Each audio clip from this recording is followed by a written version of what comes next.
Assalamualaikum sahabat cerita puisi. Film kali ini berjudul Maharshi tahun 2019. Pemerannya adalah si aktor paling tampan di seluruh India Selatan. Dialah Mahesh Babu yang kegantengannya setara Shah Rukh Khan. Sebelumnya Mimin mau mempermaklumkan film ini pernah Mimin bawakan 3 tahun lalu. Tapi karena part 2 dihapus YouTube, banyak penonton yang meminta untuk diulas ulang. Jadi video ini menggunakan narasi baru. Film Maharshi juga tidak membosankan. Meski 100 kali ditonton, akan selalu mengesankan. Oke, Mimin ucapkan selamat menyaksikan. I think I am the CEO of this company.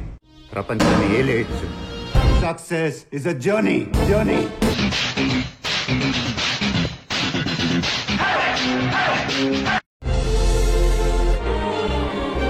Perusahaan terbesar di dunia, Origin, sedang menjadi berita utama semua media. CEO Origin Group, John Baptiste, mengumumkan pengunduran diri. Penggantinya akan diputuskan minggu depan. Media sibuk membicarakan nama-nama yang berpotensi menjadi CEO berikutnya. Jabatan itu sangat prestisius. Bagaimana tidak, Origin adalah perusahaan triliunan dolar yang telah menjejaki 70 negara. Salah satu nama yang menarik perhatian adalah Rishi Kumar asal India.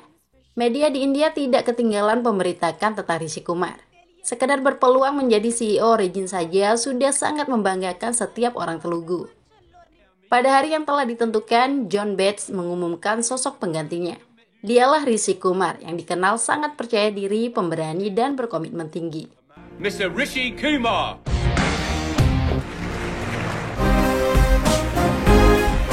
Thank you. Rishi Kumar yang diperankan Mahesh Babu terlihat sangat tampan. Dia tidak banyak bicara saat memberikan sambutan. Rishi hanya menegaskan bahwa dirinya memang ingin menjadi CEO dan layak menduduki jabatan itu. Sebuah jabatan yang akan membuat Rishi menguasai dunia. All the best, Rishi. Thank you, sir. Rishi mulai menjalani hidup sebagai CEO. Helikopter maupun jet pribadi selalu siap mengantarnya kemanapun. Hari-hari Rishi sibuk bekerja dan bertemu orang penting dari seluruh penjuru dunia. Wajah Rishi juga semakin sering tampil di media. Rishi ditanya oleh seorang presenter TV tentang cara mengetahui orang itu sudah sukses atau tidak. Masa lalu yang memberitahu apakah kita sukses atau tidak. Di mana kita dulu dan di mana kita sekarang, jawab Rishi.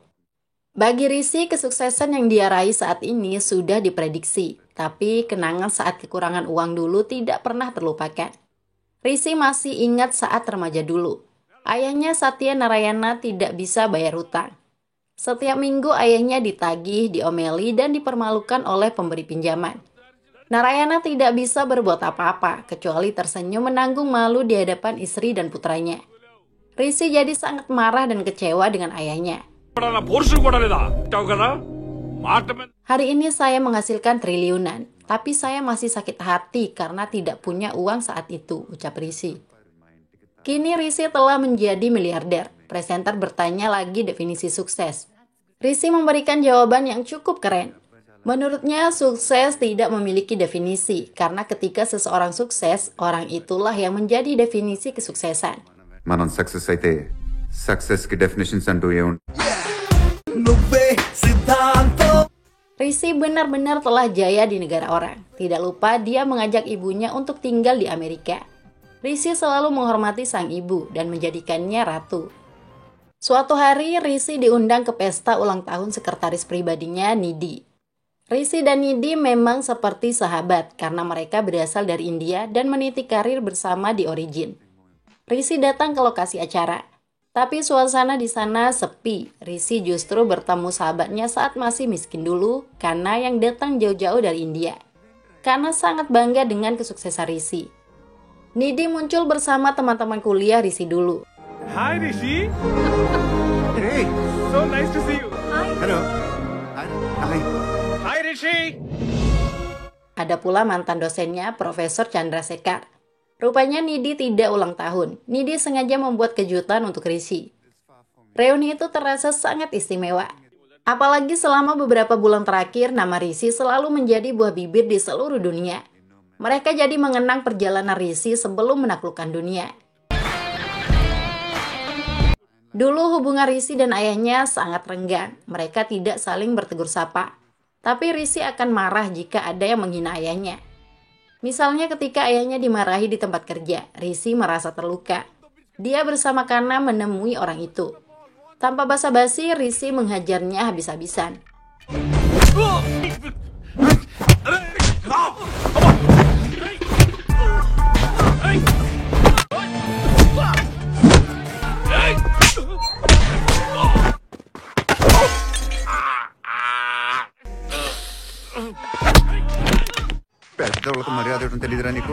Setelah puas, barulah Rizky pura-pura salah pukul orang. Begitulah Rizky yang tidak akan membiarkan siapapun menghina ayahnya. Rizky memang menganggap ayahnya Surya Narayana sebagai orang yang kalah dalam hidup. Tapi hebatnya Narayana selalu bisa tertawa bersama teman-temannya seperti tidak memiliki masalah. Gaya hidup seperti itu terbukti membuat ayahnya jadi orang gagal. Rizky merupakan sarjana teknologi. Dia memberitahu ibunya akan melanjutkan pendidikan pasca sarjana ke kota Vizag. Rizky sangat berambisi menjadi orang sukses. Dia tidak ingin seperti ayahnya yang sudah kalah dalam hidup tapi selalu tersenyum. Kata-kata pedas Rizky membuat ayahnya tidak bernafsu makan malam. Lidah Rizky memang tajam. Padahal ibunya selalu mengingatkan Rizky agar menghormati ayahnya. "Bu, saya hanya ingin menang. Saya takut kalah," ucap Rizky.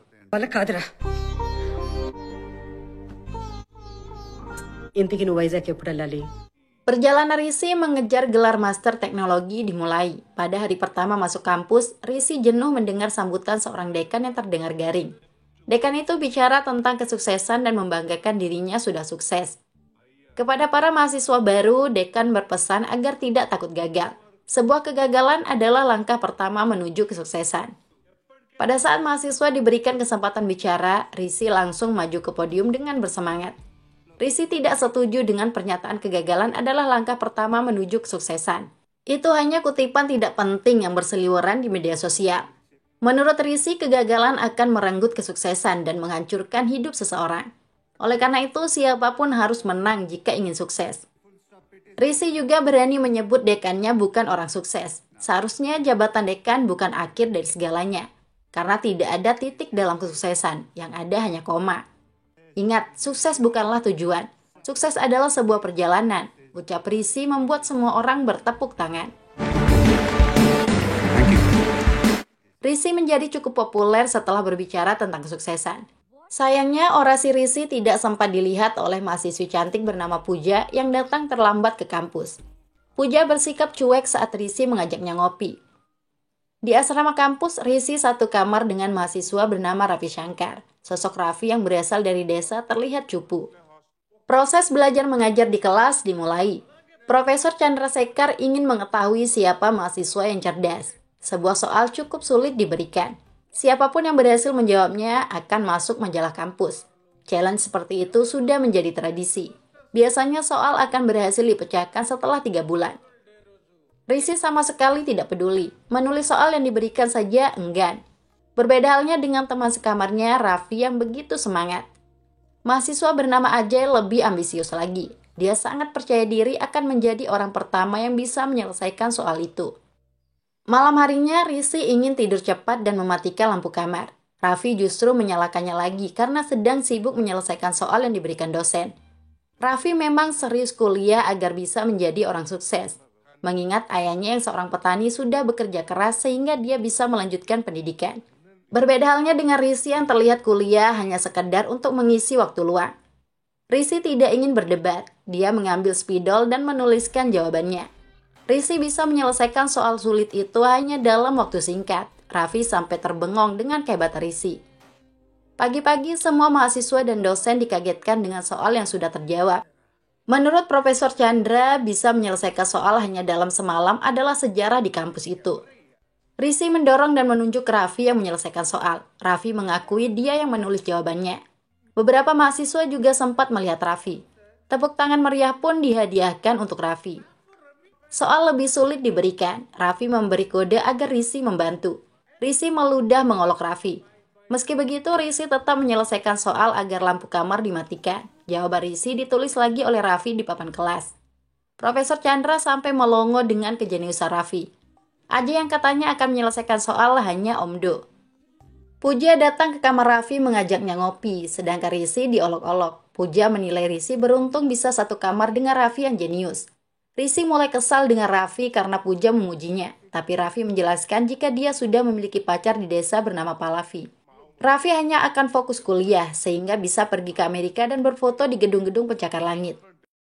నీకు అమెరికాకి వెళ్ళటానికి inspiration building మధ్య ఫోటో దిగాలని కదని వీడి ఫోటో చూసి ఫిక్స్ అయ్యా. Ajakan ngopi dari Puja ternyata untuk meminta bantuan Raffi menyelesaikan soal algoritma yang tidak dimengerti. Raffi jadi gelagapan dan memilih kabur. Mahasiswa yang lain juga memberedel Raffi dengan soal. Raffi jadi frustasi karena dia sendiri tidak pintar. Belum lagi Raffi harus menghadapi ulah Ajay yang iri. Merasa sudah tidak tahan, Raffi mengumpulkan semua orang untuk menyampaikan pengumuman penting. Sebenarnya bukan saya yang menyelesaikan soal, tapi Rizky Kumar, teman sekamar saya, ungkap Raffi. Fakta itu menyebar dengan cepat. Profesor Chandra menemui Rizky yang sedang sibuk dengan laptopnya di perpustakaan. Rizky tidak membantah dirinya yang menyelesaikan soal itu untuk Raffi. Bagi Rizky semua itu tidak penting. Dia tidak butuh hadiah tepuk tangan dan masuk majalah kampus. Pak, yang saya butuhkan dari kampus ini hanya ijazah. Saya ingin menguasai dunia, ucap Rizky. Profesor Chandra cukup kaget dengan jawaban Rizky. Dia mengingatkan Rizky untuk berhati-hati. Kesuksesan tidak bisa diraih dengan cepat. Rizky berpikir sebaliknya. Dia ingin sukses secepat mungkin. Jika Rizky bisa menciptakan satu saja perangkat lunak seperti YouTube, WhatsApp, atau Facebook, maka dia akan menguasai dunia. Pola pikir Rizky sangat unik. Thanks for your concern, sir. Puja yang sebelumnya merendahkan Rizky mulai sok ramah dan mengajak ngopi. Tapi giliran Rizky yang jual mahal. Akhirnya Puja minta maaf. Mereka pun berdamai. ఇంకో coffee. I'm Ravi. Kini Rizky dan Puja serta Raffi menjadi sahabat. Rizky terlihat malas mengikuti perkuliahan, tapi dia sangat ulet belajar secara mandiri. Ilmu di otaknya sudah banyak. Dia tidak butuh ilmu dari kampus. Rizky hanya butuh ijazah saja. Kejeniusan Rizky terbukti ketika nilai semester pertama keluar. Rizky menjadi yang terbaik. Dia mengalahkan Ajay yang berada di urutan kedua. Puja cukup puas berhasil lulus di semua mata kuliah dengan nilai standar. Sedangkan Raffi tidak lulus pada 2 mata kuliah. Hal itu membuat Raffi sangat sedih. Dia terpaksa membohongi ayahnya di desa. Raffi sangat frustasi. Apa kata ayahnya dan orang di desa jika mengetahui dia gagal? Padahal selama ini Raffi sudah berjuang mati-matian untuk belajar. Sementara Rizky yang malas belajar justru mendapat nilai tertinggi. Rizky berusaha menenangkan sahabatnya itu. Masalah terbesar Raffi sebenarnya karena tidak percaya dengan kemampuan sendiri. Harapan ayahnya dan orang desa seharusnya tidak dijadikan beban, melainkan sebagai kekuatan Raffi untuk memberikan yang terbaik. Nasihat Rizky membuat Raffi bisa tersenyum lagi. Dah. Masalah mulai datang dari Ajay yang tidak terima dikalahkan Rizky. Ayah Ajay, Banu Prasad, adalah seorang MP atau anggota parlemen. Rizky diminta mengalah karena selama ini Ajay selalu menjadi yang terbaik. Banu Prasad menanyakan berapa uang yang diminta Rizky agar mau mengalah. Pertanyaan itu membuat Rizky emosi. 5 tahun lagi Rizky yang akan balik bertanya berapa harga Banu Prasad. Rizky diancam karena menolak mengalah. Dia menunjukkan keberaniannya.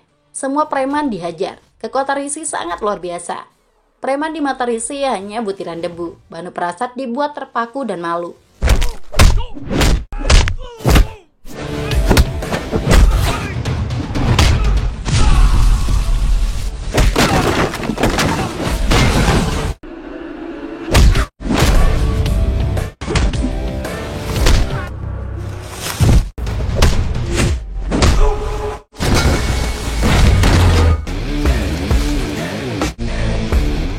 ఎలాంటి సౌండ్ చేయకుండా వెళ్ళినా మిగల్ని రేట్ ఎంతో ఫిక్స్ చేయి ఈ రోజు నుంచి సరిగ్గా.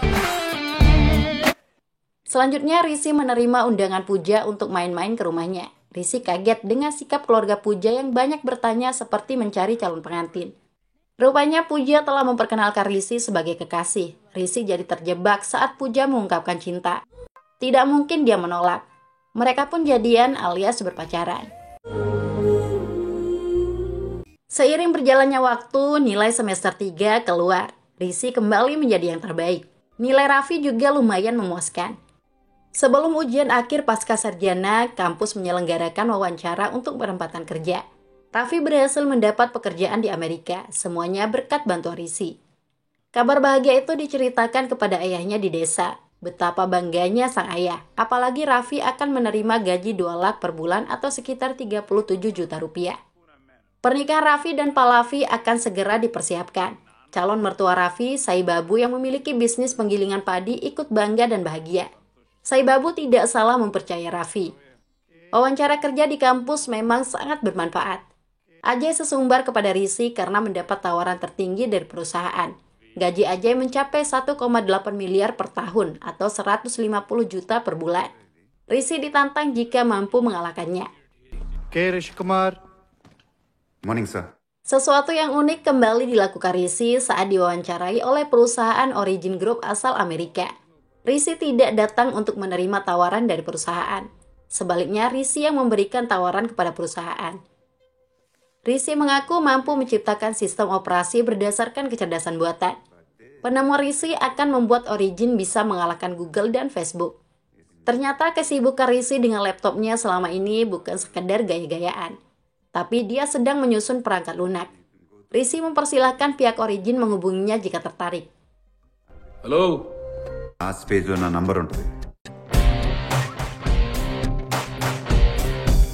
Sementara Ajay mengadakan pesta karena merasa menang dari Rizky. Dia sangat terkejut mengetahui informasi tentang Rizky. Apalagi para petinggi perusahaan Origin akan datang besok ke kampus untuk tanda tangan kontrak dengan Rizky. Kejeniusan Rizky memang tidak tertandingi. Pooja semakin bangga dengan calon suaminya itu.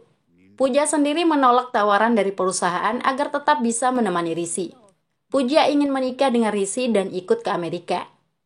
Impian Pooja berbeda dengan rencana Rizky. Sejak kecil Rizky berjuang keras untuk sukses.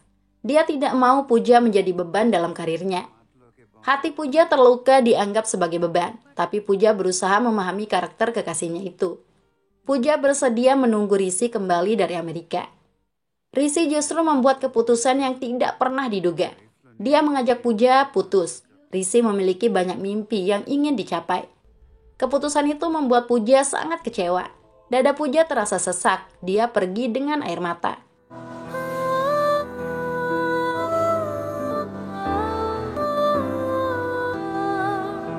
Pooja curhat kepada Raffi tentang Rizky. Sebagai sahabat, Raffi mengingatkan Rizky agar tidak melupakan Pooja.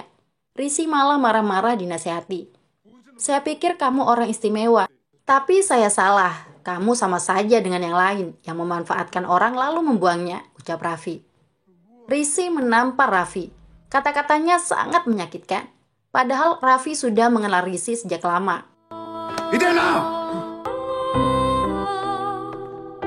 Rizky tidak mau lagi bicara. Raffi jadi merasa bersalah. Dia berusaha minta maaf. Tapi Rizky selalu menghindar.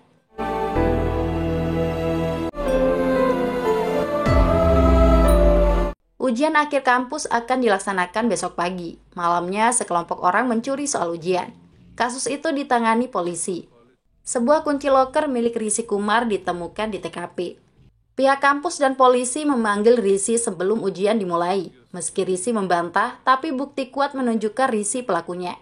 Hukuman bagi Rishi adalah dikeluarkan dari kampus. Rishi benar-benar frustasi. Semua impiannya akan hancur. Profesor Chandra sendiri tidak percaya Rishi mencuri soal ujian. Rishi tidak butuh contekan untuk menjawab soal. Tapi polisi dan dekan hanya bertindak berdasarkan bukti. Ajay datang mengolok-olok Rishi. Rupanya dialah dalang yang menjebak Rishi. Tujuannya untuk menghancurkan hidup Rishi. Ulah Ajay membuat Rishi sangat marah.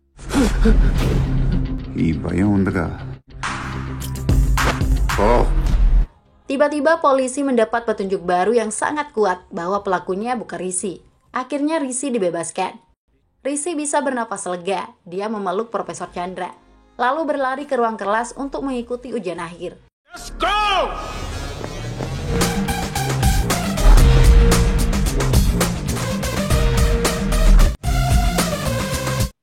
Kini Rizky sudah bergelar Master Teknologi. Dia memberitahu ibunya akan pergi ke Amerika 2 hari lagi.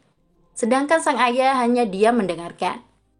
Rizky mau bicara langsung dengan ayahnya pada saat pamit. Ayahnya hanya berpesan untuk berhati-hati. जागरूकता। Setelah tiba di Amerika, Rizky bergabung dengan perusahaan Origin. Kedatangan Rizky bukan sebagai anak baru layaknya orang biasa. Rizky langsung ditunjuk sebagai ketua tim untuk mengerjakan proyek sistem operasi berbasis kecerdasan buatan. Proyek itu adalah ide Rizky yang sempat ditawarkan kepada Origin.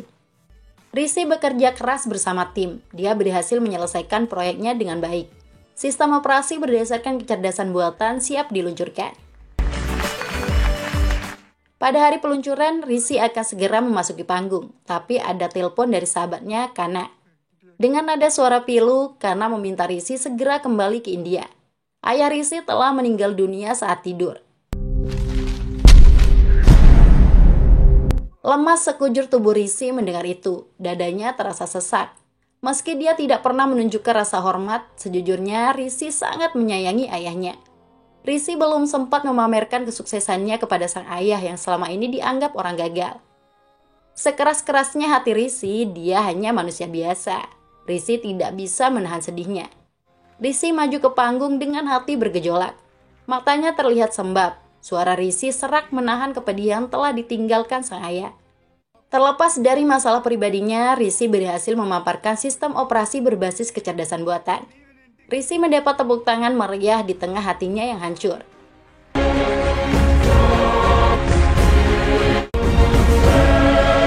Rizky pulang ke India. Ayahnya sudah kaku tak bernyawa. Hubungan mereka belum akur, ayahnya justru telah pergi. Sekuat tenaga, Rizky berusaha menahan tangis.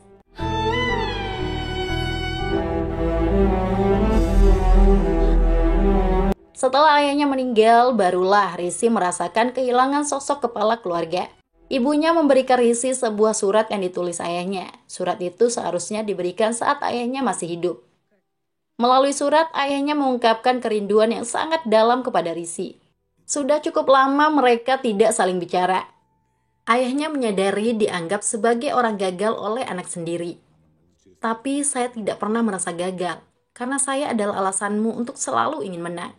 Saya hanya gagal sukses saja. Rizky, saya tahu kamu akan mencapai apapun yang kamu inginkan. Maafkan ayah jika itu memungkinkan. Ayah sangat merindukanmu. Saat kamu kembali, tolong panggil ayah sekali saja. Ayah ingin banyak bicara denganmu, tulis sang ayah. Air mata Rizky tumpah setelah membaca surat itu. Andaikan saja waktu bisa diulang, Rizky akan memeluk sang ayah seerat-eratnya. Tapi kini yang ada hanya kursi kosong. Hati Rizky bertambah getir mendengar pengakuan sang ibu. Sebenarnya Rizky sangat dibanggakan oleh ayahnya. Tapi entah mengapa antara ayah dan anak tidak saling bertegur sapa. Rizky hanya bisa meneteskan air mata menyesali kesalahannya.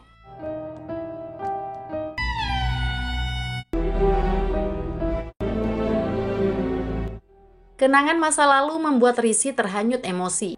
Karena mencairkan suasana, mereka semua seharusnya bersukacita merayakan kesuksesan Rizky. Lalu di mana Puja saat ini? Profesor Chandra menyebut Puja tidak mau datang. Puja sudah hidup bahagia menjadi ketua tim di perusahaan game. Salah seorang teman Rizky menanyakan tentang kabar Raffi. Rizky berpikir Raffi tidak datang karena dulu mereka sempat bertengkar. Tapi Nidi mengaku nama Raffi memang tidak ada dalam daftar yang diberikan Profesor Chandra. Tiba-tiba Profesor Chandra menunjukkan gelagat aneh. Dia salah tingkah mendengar nama Raffi. Rizky jadi curiga dan memaksa Profesor Chandra bicara jujur tentang Raffi. Ternyata Raffi sudah dikeluarkan dari kampus sebelum mengikuti ujian akhir. Rizky bisa bebas dalam kasus pencurian soal karena pengorbanan Raffi. Ya, pada hari itu Raffi yang menyerahkan diri kepada polisi dan mengaku sebagai pelaku. Raffi berkorban besar untuk menyelamatkan kehidupan Rizky. Raffi rela mengorbankan hidupnya karena bukan siapa-siapa dan tidak akan menjadi apa-apa. Berbeda halnya dengan Rizky. Raffi sangat yakin Rizky akan menjadi orang besar. వాడెక్కడో ఉండాలి ఉంటాడు కూడా ఒక్కడే సార్ తను వేరే Sungguh malang nasib Raffi. Pilihan itu harus dibayar mahal. Ayah Raffi bundir mengetahui anaknya dikeluarkan dari kampus. Raffi tahu kamu tidak suka minta bantuan siapapun. Makanya, dia membuat saya bersumpah untuk tidak memberitahu kamu. Dia melakukan semuanya demi kesuksesanmu. Dan pengorbanan Raffi tidak sia-sia. Sekarang kamu sudah sukses, ungkap Profesor Chandra. Rishi shock mendengar hidup sahabatnya itu telah hancur. Acara reuni jadi berantakan. Rishi sama sekali tidak menyangka kesuksesan yang diraih berkat pengorbanan Raffi. Rishi jadi sering murung dan melamun. Ibu Rishi menanyakan apa yang sebenarnya terjadi. Rishi merasa semua pencapaiannya saat ini tidak berguna. Rishi tidak memenangkan apapun. Kesuksesan yang dia raih karena pengorbanan Raffi, tapi Rishi justru melupakan sahabatnya selama ini. Rishi juga kehilangan gadis yang sangat mencintainya. Hal yang menyesakkan dada, Rishi tidak sempat berbicara dengan ayahnya saat masih hidup. "Apa saya menang, Bu? Lalu apa yang saya menangkan?" ujar Rishi. Ibunya memberikan nasihat sederhana. Rishi harus mengikuti kata hati. Sang ibu percaya Rishi bisa memutuskan apa yang terbaik untuk hidupnya.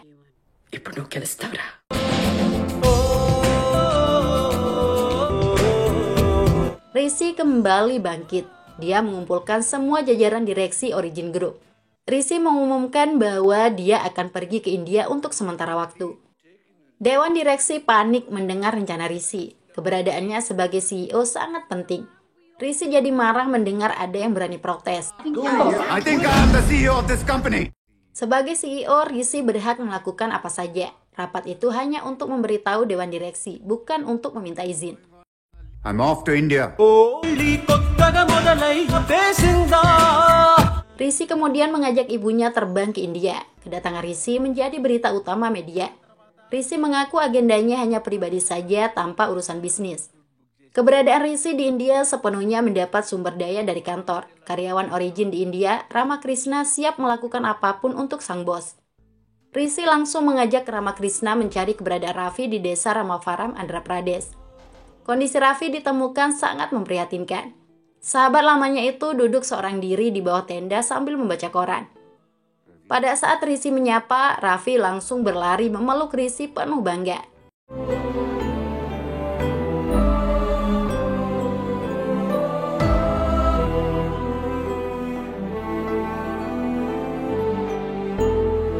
Rishi meminta maaf karena telah melupakan Raffi selama ini. Raffi sama sekali tidak mempersoalkan itu. Raffi sangat memahami jika Rishi sibuk sebagai CEO Origin. Rishi juga tidak perlu mengingat dirinya.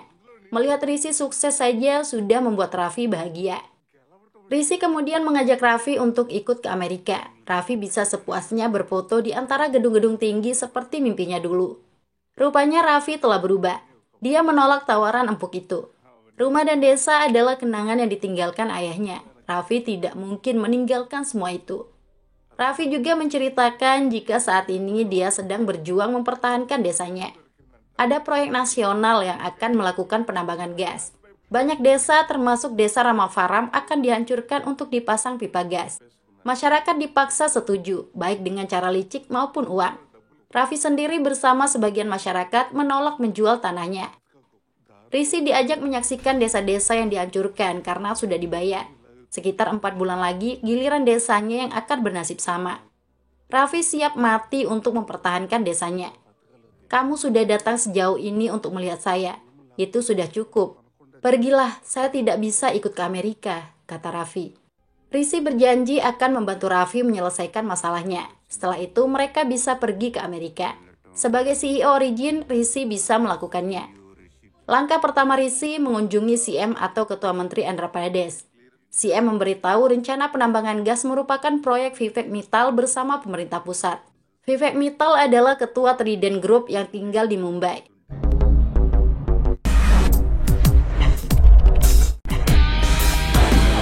Rishi datang menemuinya.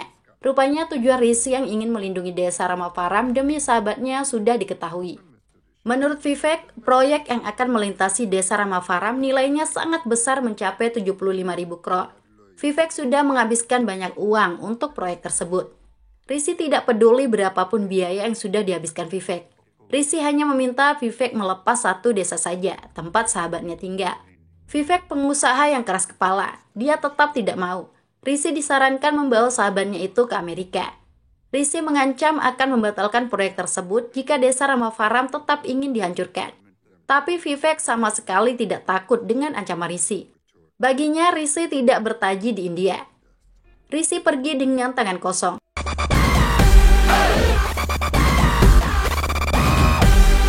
Nidhi menelpon meminta Rizky segera kembali ke Amerika karena banyak pekerjaan yang tertunda. Rizky jadi memiliki ide untuk membuka kantor di India. Siapapun yang ingin bertemu harus datang ke desa Ramafaram. Kantor didirikan di bawah pohon dekat tenda perjuangan Raffi. Masyarakat menjadi heran melihat helikopter datang dan pergi ke desa mereka.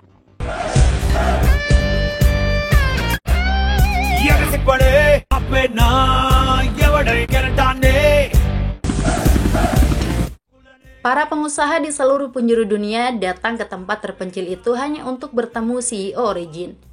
Media-media yang selama ini tidak mempedulikan desa Ramafaram datang berbondong-bondong. Dalam sekejap, Ramafaram mengglobal berkat Rizky Kumar.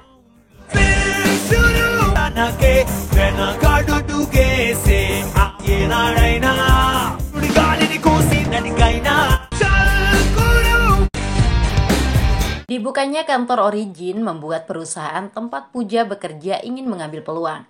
Pooja diminta bosnya agar menjalin kerjasama dengan Origin untuk pembuatan video game. Awalnya Pooja tidak mau, tapi nasib timnya akan dipecat jika menolak perintah atasan. Pooja terpaksa pergi bersama rekannya menemui Rizky. Sebenarnya kedatangan Pooja bagian dari rencana Rizky. Asisten Rizky, Ramakrishna, yang mengatur itu bersama bos Pooja. Cinta dan rindu terlihat jelas di mata Rizky ketika melihat Pooja. Sudah bertahun-tahun mereka tidak pernah bertemu. Sayangnya Pooja yang sekarang bukanlah Pooja yang dulu. Pooja sok profesional. Dia pura-pura tidak mengenal Rizky. Kata maaf dari Rizky tidak membuat sikap dinginnya mencair. Rizky ikut bersikap profesional. Konsep video game yang dipresentasikan rekan Pooja masih mentah dan penuh kekerasan. Pooja diminta untuk menyempurnakan konsepnya dan memasukkan unsur cinta. This is the concept. Untaనికి ఏర్పాట్లు చూడు. అలాగే sir No way I'm staying here. Raffi menghampiri Pooja. Rumah Raffi bisa sebagai tempat menginap sementara. Kedua sahabat lama itu pun membicarakan Rizky yang masih belum mereka pahami. Tapi satu hal yang diyakini Raffi, Rizky pasti akan melakukan sesuatu jika berada di desanya. Rizky menggelar jumpa pers. Dia menjelaskan tujuannya datang ke India untuk mengajak sahabatnya Raffi tinggal di Amerika. Tapi sahabatnya Raffi menolak sehingga Rizky belum mau kembali ke Amerika. Semua wartawan langsung mewawancarai Raffi, alasannya menolak tawaran empuk Rizky. Masalah yang dihadapi Raffi diungkap ke media. Raffi akan berjuang melawan proyek yang bisa menghancurkan desanya. Wajah Raffi mulai tampil di televisi. Beberapa warga simpati dan ikut berjuang bersama Raffi. Setiap waktu semakin banyak masyarakat yang bergabung.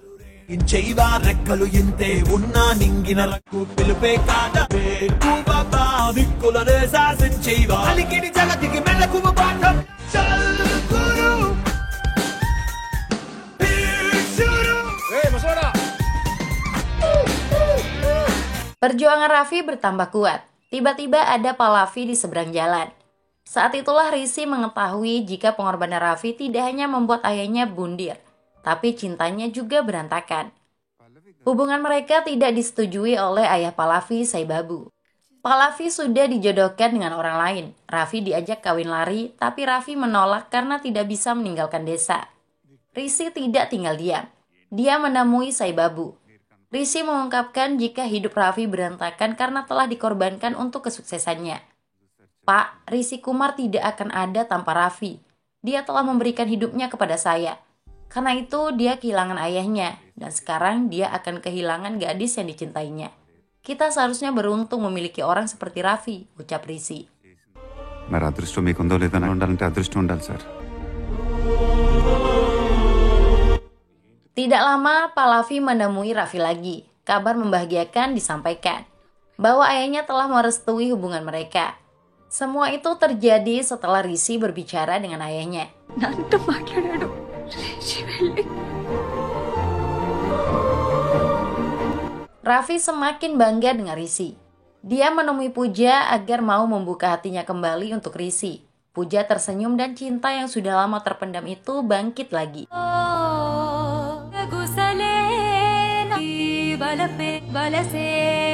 Risi memang banyak membawa perubahan. Masyarakat dari desa lain juga berbondong-bondong ikut berjuang bersama Raffi. Mereka sepakat menolak menjual tanah.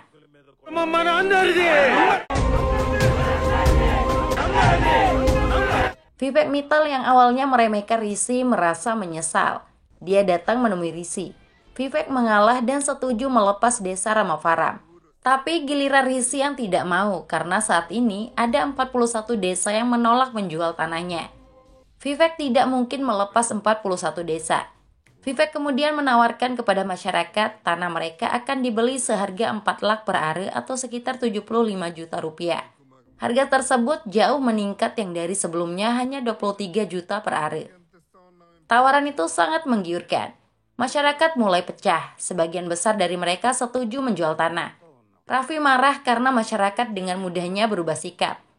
Perselisihan terjadi, Raffi ingin dipukul. Risi mendekat untuk melindungi sahabatnya, tapi ada orang lain yang terlebih dahulu bertindak. Dialah Saibabu, calon mertua Raffi. Saibabu pasang badan membela Raffi. Risi tersenyum melihatnya. Kegigihan Raffi mempertahankan desa membuat Vivek ingin menghabisinya. Sekelompok orang dari desa sebelah dibayar untuk melakukan itu. Raffi yang sedang tidur diculik dan dibawa ke tempat sepi. Risi mengetahui kejadian itu dari seorang anak kecil. Risi berlari menyelamatkan Raffi. Sayangnya Risi agak terlambat. Raffi berhasil ditusuk. Risi mengamuk. Semua orang dihajar.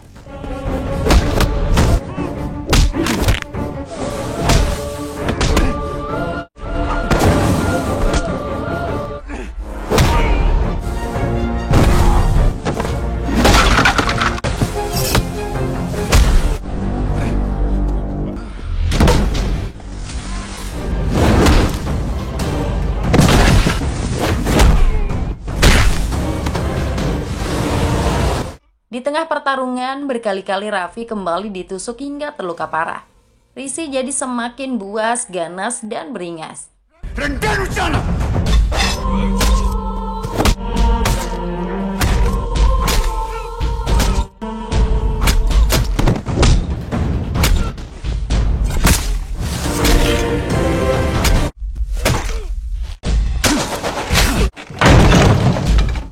Orang-orang jahat itu kabur melarikan diri. Risi membawa Raffi ke rumah sakit. Upaya pembunuhan yang diterima Raffi memicu perang antar desa. Situasi jadi kacau balau.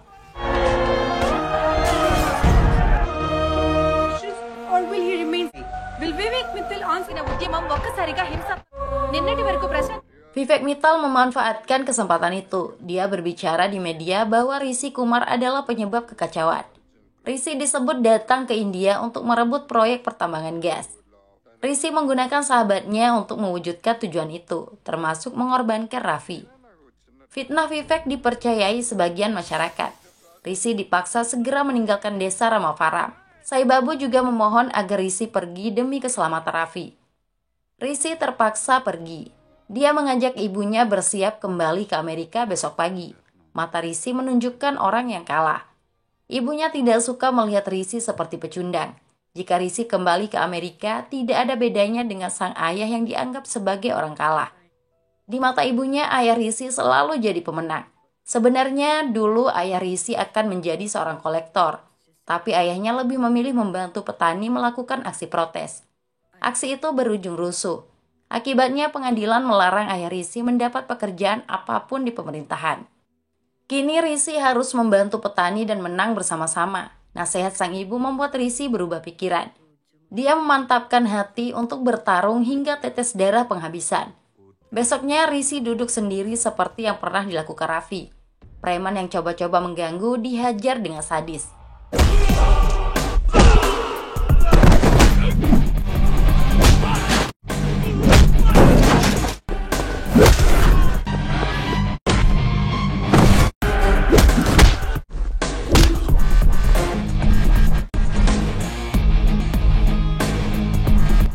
Mulai hari ini, desa ini dan masalahnya adalah milik saya. Tegas Rishi kepada seorang wakil rakyat yang menjadi antek Vivek.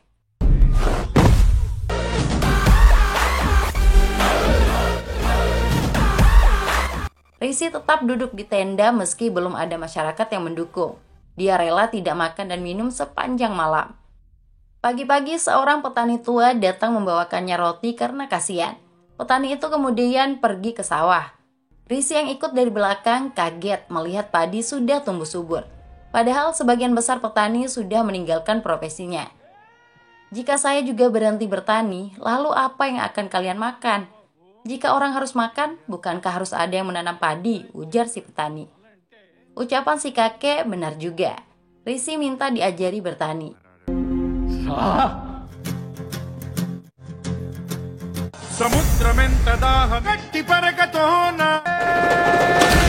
Dia ikut membajak sawah, menanam padi dan makan di sawah.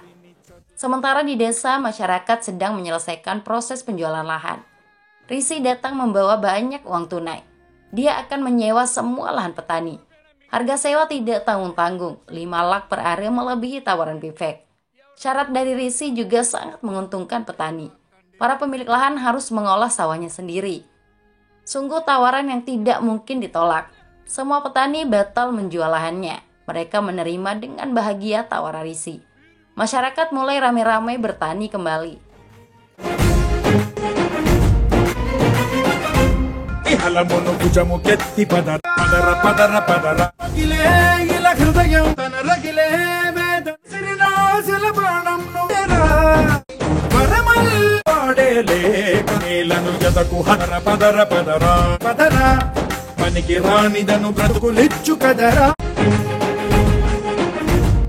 Tidak semua orang mendukung Risi. Seorang pemuda menolak bertani. Dia lebih memilih tetap bekerja di kota. Menurutnya, menjadi petani tidak akan pernah membuat hidup makmur. Sudah banyak petani bundir karena patah hati gagal panen. Risi mencari informasi di Google tentang nasib petani India. Risi menemukan banyak penderitaan petani. Tapi masyarakat menganggapnya tidak penting. Risi menggelar jumpa pers lagi. Lokasinya di persawahan. Itu dilakukan agar semua orang mengingat kembali bahwa ada petani yang setia bekerja keras meski menderita. Jasa petani sangat besar. Sayangnya mereka tidak bahagia. Bagaimana jika petani berhenti bertani? Selama ini kita tidak peduli ketika ada petani kehilangan nyawa. Itu hanya jadi berita biasa, ucap Risi. Risi mengungkapkan semua petani mengalami penderitaan yang sama. Mereka selalu hidup dalam ketakutan sejak menanam benih. Setelah panen tiba, petani justru dibuat sulit menjual hasil panennya. Lelahnya petani, ruginya petani, mereka tanggung sendiri. Pemerintah maupun masyarakat yang menikmati hasil keringat petani sama sekali tidak peduli. Melindungi petani tidak hanya tugas pemerintah, tapi tanggung jawab semua orang. Berkat petani, masyarakat bisa makan nasi. Saya akan memberikan 90% pendapatan saya untuk kesejahteraan petani, ucap Risi. Kata-kata Risi menyedot perhatian semua kalangan. CM Andhra Pradesh bahkan tersentuh hatinya. Karena dia dulunya juga anak petani. Dukungan dari netizen melimpah ruah untuk Risi. Puja juga ikut mendukung. Dia berdamai dengan Risi. Ramakrishna, 2 coffee చెప్పు.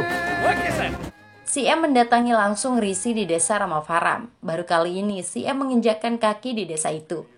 Dia berjanji akan meninjau kembali proyek penambangan gas. Satu hal yang dipastikan, desa Ramafaram akan tetap utuh. Raffi menangis bahagia menonton ucapan CM dari televisi di rumah sakit. Keajaiban itu berkat Risi. Raffi tidak salah mempercayai Risi. Great work కృషి. Thank you. వాడు వచ్చాడంటే ఏదో చేస్తాడని నేను చెప్పానా? Tanpa diduga, Ajay yang dulu pernah ingin menghancurkan hidup Risi muncul. Tapi kali ini, dia datang untuk menebus kesalahannya. Ajay yang seorang direktur sebuah bank berbicara di media tentang proyek penambangan gas. Proyek tersebut sebenarnya bukanlah proyek nasional, melainkan proyek pribadi Vivek Mittal yang menggunakan tangan pemerintah. Ajay juga mengungkapkan Vivek memiliki hutang sebesar 70.000 crore yang belum dilunasi. Itulah mengapa proyek penambangan gas dijadikan jaminan. Ajay memiliki semua bukti-bukti itu, sehingga Vivek harus ditangkap agar negara selamat. Kejayaan dan nama besar Vivek Mittal hancur. Andaikan saja dulu dia setuju melepas satu desa yang diminta Risi, kehancurannya tidak akan terjadi. Penyesalan itu sudah terlambat. Vivek Mittal pun ditangkap penegak hukum. Rishi bisa kembali ke Amerika dengan bahagia. Semua masyarakat sangat berat hati melepas Rishi yang telah menjadi pahlawan petani.